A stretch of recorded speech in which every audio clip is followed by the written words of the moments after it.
রাজাকারের কাছে আসন বিক্রি। এই অঞ্চলের ৫টি আসনের ৩টি আসনে দাঁড়ালেন শেখ হাসিনা স্বয়ং।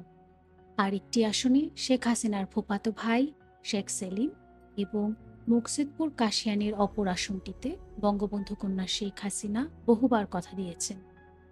নিজের থেকেই চেঁচে পড়ে কথা দিয়েছেন। মতিউর রহমান রেন্টুকে নানা ধরনের কাজ দিয়েছে, আর কাজ শেষে প্রতিবারই বলেছেন, তোমাকেই আমি মুকসিদপুর কাশিয়ানীর এমপি বানাবো। মতিউর রহমান রেন্টুর স্ত্রী ময়নাকেও বহুবার বঙ্গবন্ধু কন্যা শেখ হাসিনা বলেছেন, তোমরা আমাদের জন্য যা করলে এবং যা করছো তার ঋণ আমি কোনো দিন শোধ করতে পারবো না। তোমাদের কথা কোনো দিন ভোলা যাবে না। তবে রেন্টুকে আমি মুকসিদপুর কাশিয়ানীর এমপি বানাবো। কিন্তু না, বঙ্গবন্ধু কন্যা শেখ হাসিনা কথা রাখলেন না, ওয়াদা রাখলেন না। কথা দিয়েও তিনি কথা রক্ষা করলেন না। ওয়াদা করে ওয়াদার বরখেলাপ করলেন, ওয়াদা ভঙ্গ করলেন। যদিও বঙ্গবন্ধু কন্যা শেখ হাসিনা বক্তৃতায় অসংখ্যবার বেগম জিয়ার উদ্দেশ্যে বলেছেন, ওয়াদা ভঙ্গকারীকে আল্লাহ পছন্দ করে না।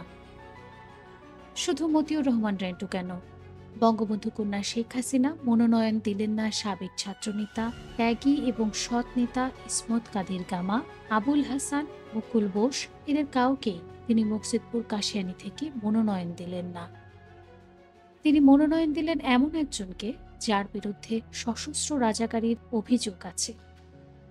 কথিত আছে, লেফটেন্যান্ট কর্নেল ফারুক ১৯৭১ সালে আমাদের মহান মুক্তিযুদ্ধের সময় পাক হানাদার বাহিনীর যোগসাজশে সশস্ত্র রাজাকার হয়েছিল। তাদের বাড়িতে রাজাকারের ক্যাম্প বানিয়েছিল এবং ওই অঞ্চলে পাকিস্তানি সেনাবাহিনী নিয়ে অনেক বাড়িঘর জ্বালিয়েছিল। তিনি প্রখ্যাত মুসলিম লীগ নেতা সালাম খানের দূর সম্পর্কের ভাতিজা। বাংলাদেশ স্বাধীন হওয়ার পর তিনি রাজাকারের অভিযোগে বাড়িঘর ছেড়ে পালিয়ে যান।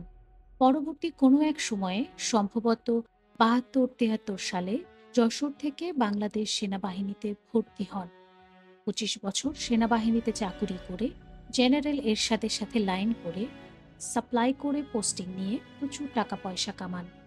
মতিউর রহমান রেন্টু, ইসমত কাদির গামা, আবুল হাসান, মুকুল বোস, এরা সকলেই মুক্তিযোদ্ধা। এই মুক্তিযোদ্ধা ও ত্যাগী নেতাদের বাদ দিয়ে বঙ্গবন্ধু কন্যা শেখ হাসিনা মুকসিদপুর কাশিয়ানী থেকে মনোনয়ন দিলেন ৭১-এর রাজাকার এলপিআরে আসা লেফটেন্যান্ট কর্নেল ফারুক খানকে। কিন্তু কেন?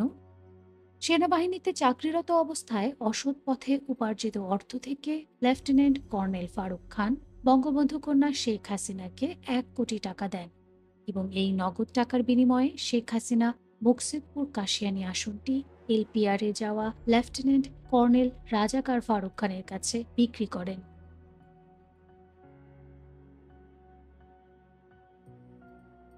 হিন্দুরাই আমার বল, ভরসা।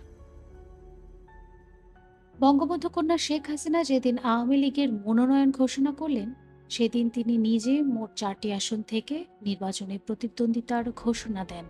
গোপালগঞ্জের ১টি, বাগেরহাটের ২টি এবং ঢাকার ডেমরা থেকে ১টি। এই মোট ৪টি আসন থেকে শেখ হাসিনা নিজে নির্বাচনে প্রতিদ্বন্দ্বিতা করার ঘোষণা দেওয়ার পরের দিনই বঙ্গবন্ধু কন্যা শেখ হাসিনা ঢাকার ডেমরা আসন থেকে তার প্রার্থিতা প্রত্যাহার করে নিলে ঢাকার মেয়র মোহাম্মদ হানিফের নেতৃত্বে কয়েকজন নেতা জননেত্রী শেখ হাসিনাকে অনুরোধ করে বলেন, আপনি গোপালগঞ্জ আর বাগেরহাটের ৩টি আসন থেকে দাঁড়ালেন, অথচ ঢাকার ১টি আসন থেকেও নির্বাচনে দাঁড়ালেন না। ৫টি আসন থেকে তো আপনি দাঁড়ালে পারেনি। খালেদা জিয়া ৫টি আসন থেকে দাঁড়িয়েছে, আপনিও ৫টি আসন থেকে দাঁড়ান। আপনি আমাদের নেত্রী, আপনি অন্তত ঢাকার ২টি আসন থেকে নির্বাচনে দাঁড়ান। জবাবে বঙ্গবন্ধু কন্যা জননেত্রী শেখ হাসিনা বললেন, গোপালগঞ্জে আর বাগেরহাটে তো ৭০% হিন্দু আছে, ঢাকায় কত পার্সেন্ট হিন্দু আছে? হিন্দুরা ছাড়া মুসলমানরা আমাকে ভোট দেয় না। মুসলমানরা বেঈমান ও অকৃতজ্ঞ। হিন্দুরা ইমানদার এবং কৃতজ্ঞ। আমি হিন্দুদের উপর ভরসা করতে পারি, বিশ্বাস রাখতে পারি, কিন্তু মুসলমানদের বিশ্বাস করা যায় না, ভরসা করা যায় না। এই জন্যই তো আমি ৭০% হিন্দুদের অঞ্চল গোপালগঞ্জ আর বাগেরহাট থেকে ৩টি আসনে দাঁড়িয়েছি, কিন্তু ঢাকা থেকে ১টি আসনেও দাঁড়াইনি। যাও ডেমরা থেকে দাঁড়িয়েছিলাম, খোঁজ খবর নিয়ে দেখলাম ডেমরায় তেমন হিন্দু নেই, তাই প্রত্যাহার করে নিয়েছি। ঢাকার মেয়র হানিফ বললেন, এটা আপনার ভুল ধারণা। মুসলমানরা ভোট না দিলে আপনার অন্যান্য প্রার্থীরা জিতে কিভাবে? বঙ্গবন্ধু কন্যা বললেন, মূলত হিন্দুদের ব্যাংক ভোটটা পুরোটা পায়, বাকি আত্মীয় স্বজন নিজস্ব লোক লস্কর দিয়ে গতিয়ে গাতিয়ে কোনো রকমে বেরিয়ে আসে। হিন্দুরা না থাকলে আমি, আমার দল একটি আসনেও জিততে পারতাম না। হিন্দুরা যাতে নিরাপদে নির্বিঘ্নে ভোট দিতে পারে, এই জন্যই তো আমি এত আন্দোলন সংগ্রাম করে তত্ত্বাবধায়ক সরকার আদায় করেছি। হিন্দুরাই আমার বল, হিন্দুরাই আমার ভরসা। নির্বাচনী প্রচারের কাজ দ্রুত এগিয়ে চলছে। সারা দেশ পোস্টার, প্ল্যাকার্ড, ফেস্টুন, ব্যানার এবং দেয়াল লিখনে ছেয়ে গেছে। কোথাও এতটুকু খালি জায়গা নেই। প্রতিদিন রাতে চলছে মিটিং আর মিছিল। সৈন্য নামানোর নির্দেশ দিয়ে চম্পট। ১৯৯৬ সালের এপ্রিল মাসের শেষ সপ্তাহে নাট্যশিল্পী লুৎফর নাহার লতার মাধ্যমে সেনাবাহিনী প্রধান জেনারেল নাসিম বঙ্গবন্ধু কন্যা শেখ হাসিনার কাছে সংবাদ পাঠালেন যে ২৫শে মার্চ ১৯৯৫ সপ্তম পার্লামেন্টে ২৪ ঘণ্টারও বেশি বিরতিহীন অধিবেশনে সংবিধানে যে সংশোধনী আনা হয়েছে তাতে রাষ্ট্রপতির হাতে সেনাবাহিনীর সকল কর্তৃত্ব দেওয়া হয়েছে। অর্থাৎ সংশোধনী সংবিধান অনুযায়ী সেনাবাহিনীর সকল কর্তৃত্ব বিএনপির বর্তমান রাষ্ট্রপতি আব্দুর রহমান বিশ্বাসকে দেওয়া হয়েছে। তত্ত্বাবধায়ক সরকার প্রধান বিচারপতি মোহাম্মদ হাবিবুর রহমানের কাছে এবং সেনাবাহিনীর প্রধান জেনারেল নাসিমের কাছে সেনাবাহিনীর কোনো কর্তৃত্বই নেই। এই সংবাদ শোনার পর শেখ হাসিনা বললেন, ও, এই জন্যই খালেদা জিয়া দিন রাত পার্লামেন্টে বসেছিল। খালেদা জিয়া ২৪ ঘন্টারও বেশি সময় ধরে সংসদ অধিবেশনে বসে থেকেই এই কুকীর্তিই করেছে। আমি তো বুঝিনি, আগে চিন্তা করিনি। এরপর বঙ্গবন্ধু কন্যা হাসিনা উত্তেজিত হয়ে বলেন, কিসের সংবিধান, কিসের সংশোধনী?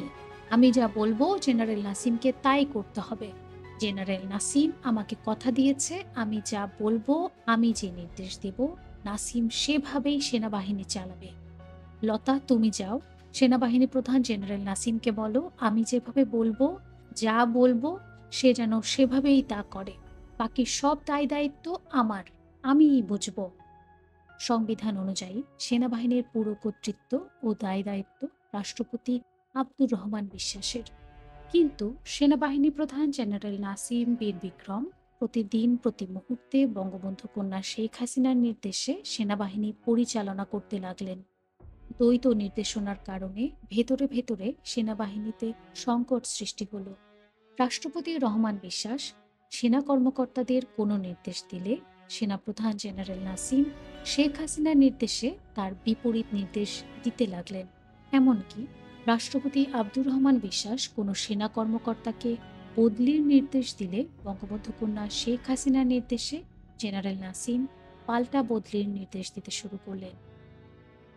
সেনাবাহিনীর ভেতরকার সংকট আরও ঘনীভূত হয়ে সংঘাতের দিকে যেতে লাগল।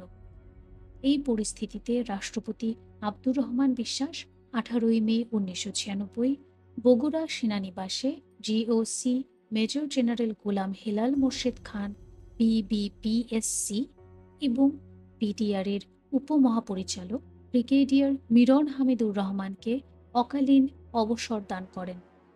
এই অবসর দেওয়া ঊর্ধ্বতন সেনা কর্মকর্তাদের মধ্যে একজন শেখ হাসিনার চাচাতো ভাই শেখ হেলালের আত্মীয়।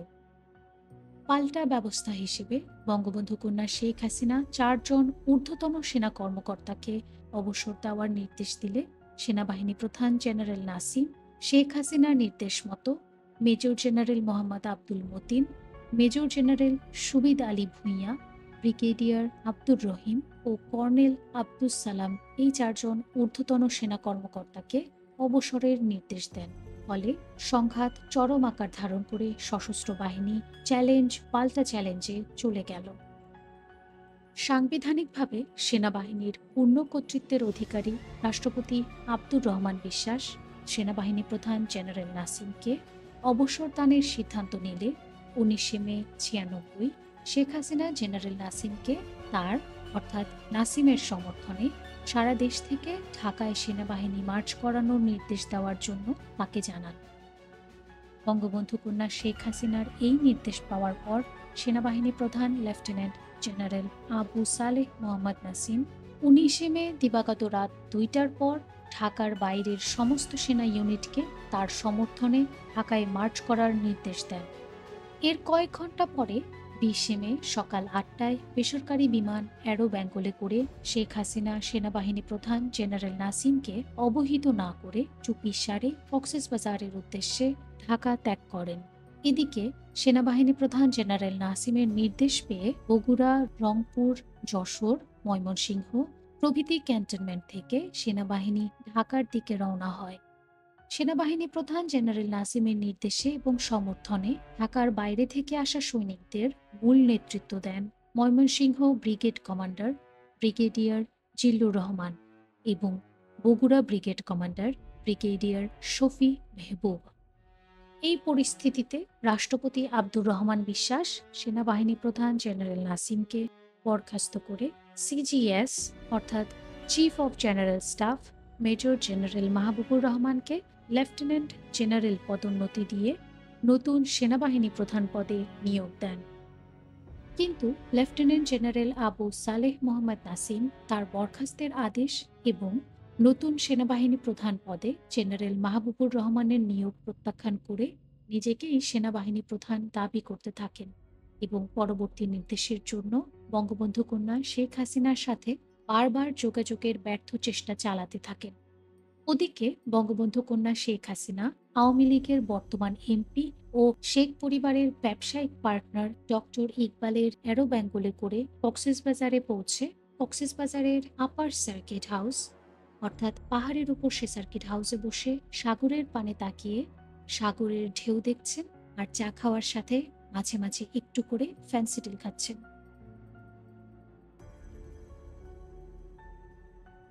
ফ্যান্সিডিল কাহিনী। বঙ্গবন্ধু কন্যা শেখ হাসিনা অবশ্য আগে কখনো ফ্যান্সিডিল খেতেন না।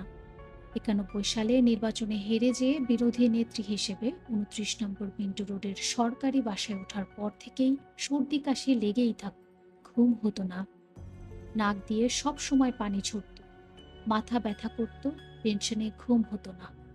বিশেষ করে বক্তৃতা দেওয়ার সময় গলা ভেঙে যেত। বক্তৃতা দেওয়ার সময় গলা বসে যাওয়া ছিল সবচেয়ে বড় অসুবিধা। ডক্টর এস এ মালেক, বর্তমানে প্রধানমন্ত্রী শেখ হাসিনার রাজনৈতিক উপদেষ্টা, অনেক হোমিওপ্যাথি ঔষধ খাইয়েছেন। ডক্টর এস এ মালেকের কাছ থেকে শত শত শিশি হোমিওপ্যাথি ওষুধ খেয়েও কোনো ফল হচ্ছিল না। জননেত্রী বঙ্গবন্ধু কন্যা শেখ হাসিনা ভালো হচ্ছিলেন না। ডক্টর মালেক এই সকল ওষুধের জন্য কোনো পয়সা নিতেন না। যদি পয়সা নিতেন তাহলে নিশ্চিত বলা হতো পয়সা নেওয়ার জন্যই ডক্টর মালেক অযথা নেত্রীকে ওইসব ওষুধ খাওয়াচ্ছেন। ডক্টর মালেকের হোমিওপ্যাথি ওষুধের সাথে চলত তুলসী পাতার রস, জ্যৈষ্ঠ মধু। কিন্তু কোনো কিছুতেই কিছু হচ্ছিল না। অবশেষে একদিন ডক্টর এস এ মালেক 1 বোতল ভারতীয় ফ্যান্সিডিল নিয়ে এলেন এবং বঙ্গবন্ধু কন্যাকে বললেন, নেত্রী 2 চামচ করে দিনে 3 বার এই ওষুধ খান, দেখবেন সর্দি চলে যাবে, খুশখুশি কাশ চলে যাবে, গলা ভাঙবে না, মাথা ধরা চলে যাবে, রাতে ভালো ঘুম হবে। একজন বলল, হায় হায়, এটা তো ফ্যান্সিডিল। আপা, এটা খেয়ে মানুষ নেশা করে। মালিক ভাই, এটা আপনি কি আনলেন? ডক্টর এস এ মালিক বললেন, রাখো তোমাদের কথাবার্তা। নেত্রী, এই ঔষধ আমাদের দেশেই ছিল, আমরা কত প্রেসক্রাইব করেছি। এটা খুবই কার্যকরী এবং ভালো ওষুধ। এরশাদ আমলে শুধু শুধু এই ওষুধটা ব্যান্ড করেছে। নেত্রী, আপনি খেয়ে দেখেন, যদি আপনার অসুবিধা দূর না হয়েছে তবে আমাকে বলবেন। এটা 92 সালের প্রথম দিকের কথা। এরপর থেকেই 2 চামচ করে দিনে 3 বার, আর যেদিন মিটিং থাকে, জনসভা থাকে, বক্তৃতা থাকে, সেদিন 5 থেকে 6 চামচ করে দিনে 3 থেকে 4 বার, এমনকি চায়ের লিকারের সাথে মিশিয়ে জনসভার মঞ্চে নিয়ে গলা ঠিক রাখার জন্য বক্তৃতার আগ মুহূর্ত পর্যন্ত। লম্বা বক্তৃতা হলে বক্তৃতার মাঝেও শেখ হাসিনা ফ্যান্সিডিল খেতে লাগলেন।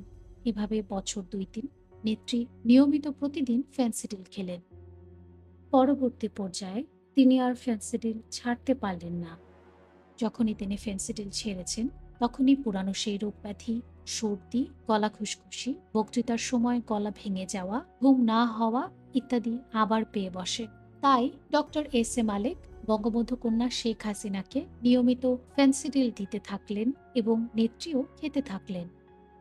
বঙ্গবন্ধু কন্যা শেখ হাসিনার মনোযোগ আকর্ষণ করার জন্য জিজ্ঞেস করা হলো, আপা, ঢাকার খবর কি? নেত্রী কাব্যিক সুরে বললেন, কেউ কারো নাহি ছাড়ে, সমানে সমান। তারপর বললেন, দিয়ে এসেছি লাগিয়ে, যা হয় হোক। আজ নেত্রীর অনেকগুলো পথসভা আছে। পথসভা মানে রাস্তার ধারে জনসভা। নেত্রীর আজ অনেক বক্তৃতা করতে হবে, গলা গরম রাখতে হবে। গলা বসে গেলে বা ভেঙে গেলে বক্তৃতা চলবে না। আবার ওদিকে ঢাকার পরিস্থিতি গরম, তাই আজ একটু বেশি ফ্যান্সিডেল খেতে হচ্ছে। বেলা 11টায় কক্সবাজারের জনসভা শুরু হলো। এর মধ্যে ঢাকার পরিস্থিতির গুরুতর অবনতি ঘটার সংবাদ এলো। রাষ্ট্রপতি আব্দুর রহমান বিশ্বাস এবং জেনারেল নাসিমের এই সংঘাতে ঢাকা ক্যান্টনমেন্ট কার নিয়ন্ত্রণে এটা বোঝা যাচ্ছে না। তবে সাভার ও গাজীপুর ক্যান্টনমেন্টে রাষ্ট্রপতি আব্দুর রহমান বিশ্বাসের পক্ষে এটা বোঝা গেল এই কারণে যে জেনারেল নাসিমের নির্দেশে ঢাকা অভিমুখে আসা যশোর, রংপুর, বগুড়া এবং ময়মনসিংহ ক্যান্টনমেন্টের সৈনিকদের প্রতিরোধ করার জন্য নবম পদাতিক ডিভিশনের জিওসি মেজর জেনারেল ইমামুজ্জামানের নির্দেশে সাভার ক্যান্টনমেন্টের সৈনিকরা আরিচা ঘাটে অবস্থান নেয় এবং ফেরি চলাচল বন্ধ করে দেয় ও নদী পার হওয়ার অপেক্ষায় থাকা দৌলতদিয়া এবং নগরবাড়ি ঘাটের সৈনিকদের নদী পার হওয়ার চেষ্টা করলে ডুবিয়ে দেওয়া হবে বলে ওয়্যারলেসের মাধ্যমে হুঁশিয়ার করে দেয়। এদিকে ময়মনসিংহ থেকে আসা সৈনিকদের রাস্তায় ব্যারিকেড দিয়ে গাজীপুরের সৈনিকরা আটকিয়ে দেয়। কুমিল্লার ময়নামতি, চিটাগাং, বান্দরবন প্রভৃতি ক্যান্টনমেন্টের অবস্থা বোঝা যায় না। শেখ হাসিনা ইতোমধ্যে 7টি পথসভায় বক্তৃতা করেছেন। ঢাকা থেকে খবর এলো, ঢাকার রাস্তায় ট্যাঙ্ক নেমেছে। কিন্তু কার পক্ষে নেমেছে, অর্থাৎ লড়াইয়ে কে জিতেছে, জেনারেল নাসিম না রাষ্ট্রপতি আব্দুর রহমান বিশ্বাস? এটা কিছুতেই নিশ্চিত হওয়া গেল না। এই পরিস্থিতিতে বঙ্গবন্ধু কন্যা শেখ হাসিনা পথসভার কর্মসূচি বাতিল করে দেন এবং কোথায় পালাবেন সেই চিন্তায় ও চেষ্টায় ব্যস্ত হয়ে পড়েন। কেউ বলেন টেকনাফে, কেউ বলেন বান্দরবানে, কেউ বলেন চিটাগাংয়ে। আওয়ামী লীগের বান্দরবানের বর্তমান এমপি বীর বাহাদুর বঙ্গবন্ধু কন্যা শেখ হাসিনাকে বান্দরবানে নিয়ে যেতে থাকলে পথিমধ্যে চিটাগাং সিটি কর্পোরেশনের মেয়র মহিউদ্দিন, বর্তমানে শেখ হাসিনার শ্রমমন্ত্রী মান্নান, বিমানমন্ত্রী ইঞ্জিনিয়ার মোশাররফ হোসেন শেখ হাসিনা সহ সকলকে চিটাগাং সার্কিট হাউসে নিয়ে তোলেন।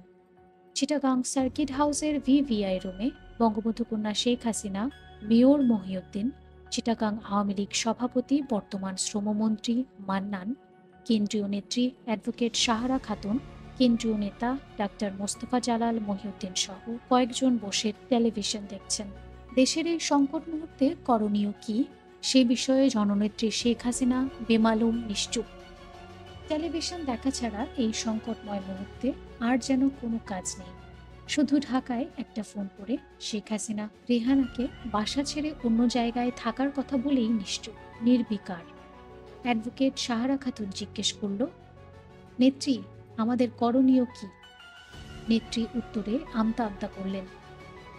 ঢাকা থেকে আসা নেত্রীর সফর সঙ্গী মোটরসাইকেল আরোহী বলল, আমাদের এখন উচিত জেনারেল নাসিমের পক্ষে মিছিল বের করা। অ্যাডভোকেট সাহারা খাতুন জানতে চাইলেন, কি জন্য জেনারেল নাসিমের পক্ষে মিছিল বের করা উচিত? এই জন্য মিছিল বের করা উচিত, জেনারেল নাসিম বিএনপি রাষ্ট্রপতি আব্দুর রহমান বিশ্বাসের প্রতিপক্ষ, মানে বিএনপির প্রতিপক্ষ। জেনারেল নাসিমকে সেনাবাহিনী প্রধান করে রাখতে পারলে সেনাবাহিনীতে চেক অ্যান্ড ব্যালেন্স থাকবে। আর জেনারেল নাসিমের পতন ঘটলে বিএনপির রাষ্ট্রপতি রহমান বিশ্বাসের সেনাবাহিনীর ওপর একক কর্তৃত্ব প্রতিষ্ঠিত হবে। ফলে আগামী 12ই জুনের নির্বাচনে এর প্রভাব পড়বে। ঠিক আছে, নাসিমের পক্ষে মিছিল বের করেন, বলেই বঙ্গবন্ধু কন্যা শেখ হাসিনা বেডরুমে ঢুকে পড়লেন। চিটাগাংয়ের মেয়র মহিউদ্দিন, সভাপতি মান্নান মিছিল বের করতে অস্বীকৃতি প্রকাশ করলে, তাদের মিছিল বের করার জন্য চাপাচাপি করলে তারা বলেন, এখন কোথায় লোকজন পাবো, মিছিলের স্লোগান কি হবে? ঢাকা থেকে আগত নেত্রীর সফরসঙ্গী মোটরসাইকেল আরোহী বলল, যে কোনো কিছুর বিনিময়েই মিছিল করতে হবে, নইলে 12ই জুনের নির্বাচনে আবার ক্ষমতায় যেতে চান? জেনারেল নাসিম যদি নাও টেকে, নাসিমের যদি পতনও হয়, তথাপি মিছিল বের করে প্রোটেস্ট বজায় রাখতে হবে। আপনারা মিছিল বের করেন, মিছিলে স্লোগান দিবেন, জেনারেল নাসিম জিন্দাবাদ, আব্দুর রহমান বিশ্বাস নিপাত যাক। এই পর্যায়ে মহিউদ্দিন আর মান্নান বাইরে যেয়ে কয়েকজন লোকের একটা মিছিল বের করে সার্কিট হাউসের চারপাশে ঘুরল। টেলিভিশনে রাষ্ট্রপতি আব্দুর রহমান বিশ্বাসের ভাষণ শুরু হলো। শেখ হাসিনা ভাষণ শুনে বলেন, তত্ত্বাবধায়ক সরকার কোথায়? হাবিবুর রহমান কোথায়? খালেদা জিয়া ২৪ ঘন্টা সংসদে বসে থেকে এমনভাবে সংবিধান সংশোধন করেছে যে ক্ষমতা আসলে ওদের হাতেই রয়ে গেছে। আমরা তার কিছুই বুঝিনি। শেখ হাসিনা আবার বেডরুমে চলে গেলেন। ঢাকা থেকে আগত সফর সঙ্গী মোটরসাইকেল আরোহী ঢাকায় ফোন করে তার স্ত্রীকে বলল, তুমি যাও আওয়ামী লীগ অফিসে এবং আওয়ামী লীগের নেতাকর্মীদের বাসায়, যে বলো বঙ্গবন্ধু কন্যা শেখ হাসিনা নির্দেশ দিয়েছে মিছিল বের করতে এবং মিছিলে স্লোগান দিবে, জেনারেল নাসিম জিন্দাবাদ, রহমান বিশ্বাস নিপাত যাক। হঠাৎ বেডরুমের রিসিভার থেকে বঙ্গবন্ধু কন্যা শেখ হাসিনা বলে উঠলেন, এই এই এই। তারপর চুপ, আর কিছুই বললেন না। অর্থাৎ নেত্রী বেডরুমের রিসিভার তুলে এতক্ষণ কথাগুলো আড়ি পেতে শুনেছিলেন। টেলিভিশনে তত্ত্বাবধায়ক সরকার প্রধান বিচারপতি হাবিবুর রহমানের বক্তৃতা নেত্রী শুনলেন এবং আবার বেডরুমে চলে গেলেন। বেডরুমে গিয়ে নজিব ও বাহাউদ্দিন নাসিম বঙ্গবন্ধু কন্যাকে সার্কিট হাউস ছেড়ে অন্যত্র পালিয়ে যেতে পরামর্শ দিলে তিনি বলেন, আমি কোথায় যাব, তার চেয়ে দেখো কি হয়। বলেই শেখ হাসিনা পুরো আধা বোতল ফেন্সিডিল খেয়ে শুয়ে পড়লেন। মাঝরাতে মোটামুটি নিশ্চিত হওয়া যায় যে জেনারেল নাসিম এই লড়াইয়ে পরাজিত। সকালবেলা জননেত্রী শেখ হাসিনা বলেন, নাসিম পরাজিত হয়েছে, ভালো হয়েছে। ওকে আমি ফেব্রুয়ারি মাসে ক্ষমতা নিতে বলেছিলাম, ও তখন ডার্ট দেখিয়েছে। পরাজিত হয়েছে, ঠিক হয়েছে। সকাল ৯টার ফ্লাইটে বঙ্গবন্ধু কন্যা শেখ হাসিনা চট্টগ্রাম থেকে ঢাকায় ফিরলেন। সেনাবাহিনী প্রধান লেফটেন্যান্ট জেনারেল আবু সালেহ মোহাম্মদ নাসিম বীর বিক্রম বরখাস্ত ও গ্রেপ্তার হলেন। এরপর থেকে আর কোনোদিন বঙ্গবন্ধু কন্যা শেখ হাসিনা জেনারেল নাসিমের নাম বিন্দু বিসর্গও উচ্চারণ করলেন না। আবু হেনার আগমন ১২ জুন ১৯৯৬। নজিরবিহীন দৃষ্টান্ত স্থাপন করে জাতীয় সংসদ নির্বাচন অনুষ্ঠিত হল। নরনারী নির্বিশেষে জনগণ স্বতঃস্ফূর্তভাবে হাসতে হাসতে ভোট কেন্দ্রে গেল, হাসতে হাসতে নিজেদের ভোট দিল, আবার হাসতে হাসতেই ঘরে ফিরে এলো। সন্ধ্যার পর বাংলাদেশ টেলিভিশনে নির্বাচনী ফলাফল ঘোষণা শুরু হলো। প্রথম দিকে দেখা যায় আওয়ামী লীগ বেশ এগিয়ে রয়েছে। রাত ১০টার পর আবার দেখা যায় বিএনপি বেশ এগিয়ে রয়েছে। প্রথম দিকের ঘোষিত নির্বাচনী ফলাফলে বঙ্গবন্ধু কন্যা শেখ হাসিনা সহ উপস্থিত সকলেই বেশ পুলকিত হতে থাকেন। কিন্তু রাত ১০টার পরের ঘোষিত ফলাফলে সকলেই চিন্তিত হয়ে পড়েন। রাত প্রায় ১২টার দিকে শেখ হাসিনা তার উপর হামলা হতে পারে এই কথা বলে তার বাসায় উপস্থিত সকলকে চলে যেতে বলেন। বাইরের সকলে চলে যাওয়ার ফলে শেখ হাসিনার ধানমন্ডির ৫৪ নম্বর বাসাটি নীরব হয়ে যায়।